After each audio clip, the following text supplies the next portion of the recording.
അരേ ഗൗതം വന്നു. അത് പറഞ്ഞപ്പോഴാണ് എനിക്കൊരു സംഭവം. എന്താ? എന്റെ ഇവിടെ തന്നെ കൊച്ചിയില് ഞാനും അച്ഛനും കൂടി ഫുഡ് കഴിക്കാൻ പോയിരുന്നേ, പാരഗണില്. അപ്പൊ അവിടെ ഫുഡ് കഴിച്ചോണ്ടിരിക്കുമ്പോ ഒരു അങ്കിള് വേഗം ഓടി വന്ന് എന്നിട്ട് ആരോഗ്യ ഗൗതം എന്ന് വിളിച്ച്. എന്നിട്ട് പറഞ്ഞു ഗൗതമീനെ അറിയാ, പാടുന്ന കുട്ടിയല്ലേ ടോപ്പ് സിംഗറില്, കണ്ടിട്ടുണ്ട്, എല്ലാം ഇഷ്ടമാണ് പാട്ടൊക്കെ, സെൽഫി ഒക്കെ എടുത്ത്. എന്നിട്ട് പറഞ്ഞു ബില്ലടക്കാന്ന് ഫുഡിന്റെ. ഞാൻ ചോദിക്കാൻ പോവായിരുന്നു കേട്ടോ, എന്നിട്ട് പുള്ളിയാണോ ബില്ല് കൊടുത്തതെന്ന് ചോദിക്കാൻ പോവായിരുന്നു. നല്ലൊരു അങ്കിൾ, പാവം. ഇത് പറഞ്ഞപ്പോ എനിക്കൊരു സംഭവം ഓർമ്മ വന്നു മീനൂട്ടി. ഞാൻ നമ്മുടെ നാട്ടിലല്ല, പുറത്ത് ഹിന്ദിക്കാരുടെ ഒരു സ്ഥലത്ത് ഒരു പ്രോഗ്രാമിന് ചെന്നപ്പോഴത്തേക്ക് അവിടെ ഒരു ക്ലീനപ്പ് ചെയ്യാൻ പോയി. ശരിക്കും ഫേഷ്യൽ ചെയ്യണമെന്നുണ്ട്, പക്ഷെ സമയമില്ല. ഒരു ക്ലീനപ്പ് ചെയ്യാൻ പോയതാ.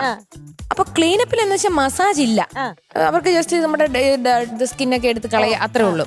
അപ്പം ഈ പുള്ളിക്കാരി നോർത്ത് ഇന്ത്യൻ ലേഡിക്ക് എന്നെ എവിടെയോ കണ്ടുപരിച്ചു. പിന്നെ അവര് ഇതിലൊക്കെ എടുത്തു നോക്കി, ഓ ചതുരൻ,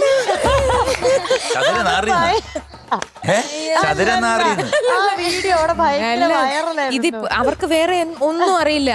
ഞാൻ എന്താ ഇങ്ങനെ പാട്ടാണ് അങ്ങനെ ഒന്നും ആക്കെ കണ്ടേക്കുന്ന ഒരേ ഒരു വീഡിയോ ഒക്കെ ചതുരനാര്. എന്നിട്ട് ഇവരെന്ത് ചെയ്തെന്നറിയോ, മോക്ക് പറ്റിയ സെയിം സംഭവം എനിക്കുണ്ടായി. ഇവർക്ക് ക്ലീനപ്പില് മസാജ് ഇല്ല മുഖത്ത്. അവര് പറഞ്ഞു എനിക്ക് ഭയങ്കര ഇഷ്ടമാണ്, അതുകൊണ്ട് ആരോടും പറയണ്ട, ഞാൻ ഇതിന്റെ അകത്ത് മസാജും കൂടെ മസാജ് കൂടെ തരാന്ന് പറഞ്ഞിട്ട് ശരിക്കും മുഖം ഞാൻ പറഞ്ഞു അങ്ങനെ അത്ര സ്നേഹം ഒന്ന് ആലോചിക്കേ, ഒരു ചതുരനാറുണ്ട്. എനിക്കിതുപോലത്തെ ഒരു സെയിം അനുഭവം ഉണ്ട്. ഇവിടങ്ങളില്ല, ആഫ്രിക്കയിലെ കേപ്പ് ടൗൺ എന്ന് പറയുന്ന സ്ഥലത്ത് ഞാനും വൈഫും കൂടെ പോയിരുന്ന ഒരു സമയത്ത് ഒരുപാട് നാളായേ. അപ്പം എന്നെ ആരും തിരിച്ചറിയുന്നില്ല. അപ്പൊ എനിക്ക് പ്രശ്നമില്ല, പക്ഷെ അവക്ക് ഭയങ്കര പ്രശ്നം. കാരണം നിങ്ങൾ ഇത്രയും വലിയ നാഷണൽ അവാർഡൊക്കെ വാങ്ങിച്ചിട്ട് ആരും അറിയുന്നില്ല. അപ്പൊ ആരോ വന്നു, അവിടെ ഈ ആനയുടെ ഒരു വലിയ ഇതുണ്ട്, ഒരു സ്ട്രക്ചർ. അതിന്റെ ഫ്രണ്ടിൽ നിന്ന് അവരൊന്ന് ചോദിച്ചു ഫോട്ടോ എടുത്ത് തരാമെന്ന് ചോദിച്ചു. ഞാൻ ഫോട്ടോ എടുത്തു കൊടുത്തു. അപ്പൊ ഒന്നുകൂടെ ദേഷ്യം. അപ്പം പറഞ്ഞത് is A great playback singer എന്ന് പറഞ്ഞു. അവള് പറഞ്ഞു. അപ്പൊ അവര് പറഞ്ഞു ഓക്കെ, കുറെ പാട്ടുകളൊക്കെ പറഞ്ഞു. അപ്പൊ പിന്നെ ഞങ്ങള് റെസ്റ്റോറന്റിൽ പോയിരുന്നപ്പോ ഇവര് ഓപ്പോസിറ്റ് ആയിട്ട് ഇരിക്കുക. അപ്പൊ വീണ്ടും വാശി. അവിടെ പോയിട്ട് പറഞ്ഞു യു ഹാവ് ഹേർഡ് ഏതൊക്കെയോ ഹിന്ദി പാട്ടുണ്ട്, അത് ചോദിച്ചു. അവര് no, Dil Se yes Dil Se that പുഞ്ചിരി തഞ്ചി കുഞ്ചിക്കൊന്ന്. Oh it's you. പുഞ്ചിരി തഞ്ചി കുഞ്ചിക്കോ, 2 നാഷണൽ അവാർഡ് എവിടെ പോയെന്നൊന്നുമില്ല. ഏത് പാട്ടാ? മലയാള ഭാഷതൻ മാതക ഭംഗി നിൻ മലർമന്ദഹാസമായി വിരിയുന്നു. Beautiful song. ലിറിക്സ് തമ്പിച്ചേട്ടനാണ്, Sreekumaran Thampi sir. Music G Devarajan master. പാടിയത് പി ജയചന്ദ്രൻ സർ. സിനിമ പ്രേതങ്ങളുടെ താഴ്വര. പ്രേതങ്ങളുടെ താഴ്വര നമ്മുടെ സ്റ്റുഡിയോയുടെ പുറകിലല്ലേ? മീനൂട്ടി രാത്രി തിരിച്ചു പോകുമ്പോ ഒന്ന് ശ്രദ്ധിക്കണം കേട്ടോ, പുറകിലാണ് പ്രേതങ്ങളുടെ താഴ്വര. വേറെ കാര്യമുണ്ട് കേട്ടോ, ഭയങ്കര കരുതാക്ക. മീനൂട്ടി രാത്രി പോകുമ്പോ ശ്രദ്ധിക്കണേ.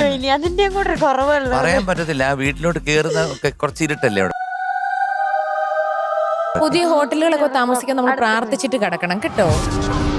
അല്ലെ, ഭാവിയില് സിനിമ ഷൂട്ടിങ്ങിലോട്ടൊക്കെ പോകുമ്പോഴേ ഒറ്റയ്ക്ക് ഇതുവരെ കേറാത്ത താമസിക്കാത്ത റൂമിലൊക്കെ താമസിക്കും, എപ്പോഴും പ്രാർത്ഥിച്ചിട്ട് കിടക്കണം. ആര് കൂടെ കിടന്നാലും ശരി, പിടിക്കേണ്ട പിടിക്കും. എന്നെ പിടിച്ചിട്ടുണ്ട്, പിന്നെ എന്റെ ഈശ്വരനാണ് പിടിച്ചിട്ടുണ്ട്.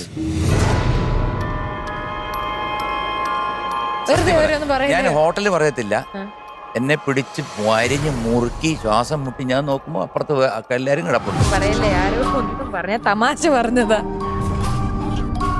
എന്നിട്ട് എനിക്ക് പേടിച്ചിട്ട് മമ്മൂക്ക താമസിക്കുന്ന സെയിം റൂമിൽ കയറി കിടന്ന് ഞാൻ ഗാനമേള കഴിഞ്ഞ് വന്ന് കിടന്നു. അതിനകത്ത് 2-3 പേരെല്ലാം ഉണ്ട്. അവിടെയും പിടിച്ചു. 2:30 മണിയായപ്പോ ഒരു പിടി, അതോ എല്ലാം കൂടി ഇറുക്കി പിടിച്ചിട്ട് ഞാൻ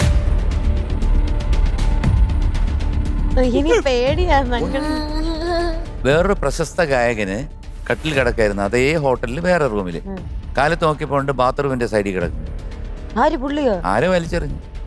അത് ചുമ്മാ ഉറക്കത്തിൽ പോയി. എന്തോ ശത്രുതയുള്ള പ്രേതമാണോ ഇനി? അങ്ങനുണ്ട് ചില ഹോട്ടലില്, ചില മുറികൾ ശ്രദ്ധിച്ചില്ലെങ്കിൽ നമുക്കിത് നിർത്താം. അത് നല്ലതാ.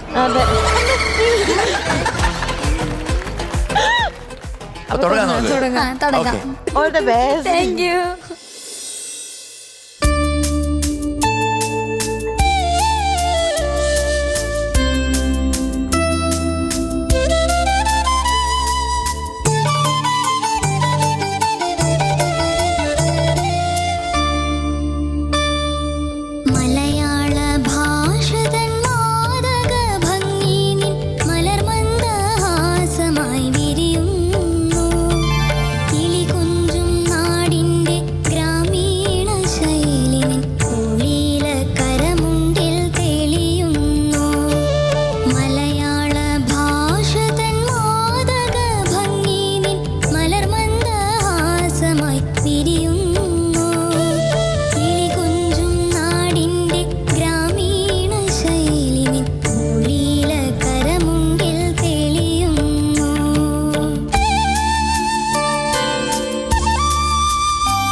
ആ